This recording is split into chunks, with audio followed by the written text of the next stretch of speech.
আজকের বিষয় হলো ডেটা স্ট্রাকচার। ডেটা স্ট্রাকচার মানে হলো ডেটা সুন্দর করে গুছিয়ে রাখার পদ্ধতি। পাইথনে বেশ কিছু বিল্ট ইন ডেটা স্ট্রাকচার আগে থেকেই দেয়া আছে। আর পাইথনে প্রধান বিল্ট ইন ডেটা স্ট্রাকচার হলো 4টি। প্রথমে আসে লিস্ট। লিস্ট হলো কন্টেনার বা আপনার করা বাজারের লিস্টের মতো, যেটাতে ডেটা একটার পর একটা সুন্দর করে সাজানো থাকে। আপনি চাইলে যে কোনো সময় পরিবর্তন করতে পারেন।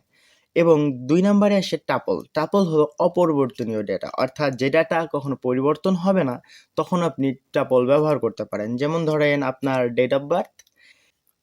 ৩ নাম্বারে আসে সেট। সেটের বিশেষত্ব হলো এতে আপনি ডুপ্লিকেট বা একই ডেটা একাধিকবার রাখতে পারবেন না। প্রতিটি ডেটা একবার করেই থাকতে হবে। ৪ নাম্বার বা সর্বশেষ হলো ডিকশনারি।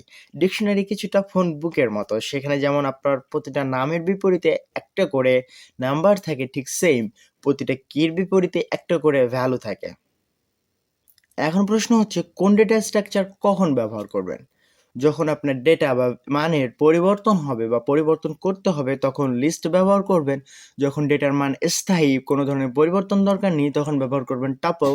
আর যখন আপনি ডুপ্লিকেট এড়াতে চান তখন ব্যবহার করবেন সেট।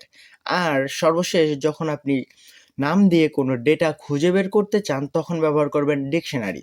এই 4টি বিল্ট ইন ডেটা স্ট্রাকচার ভালো করে জানলে আপনার কোডের লজিক হবে স্মার্ট আর সুপার ফাস্ট।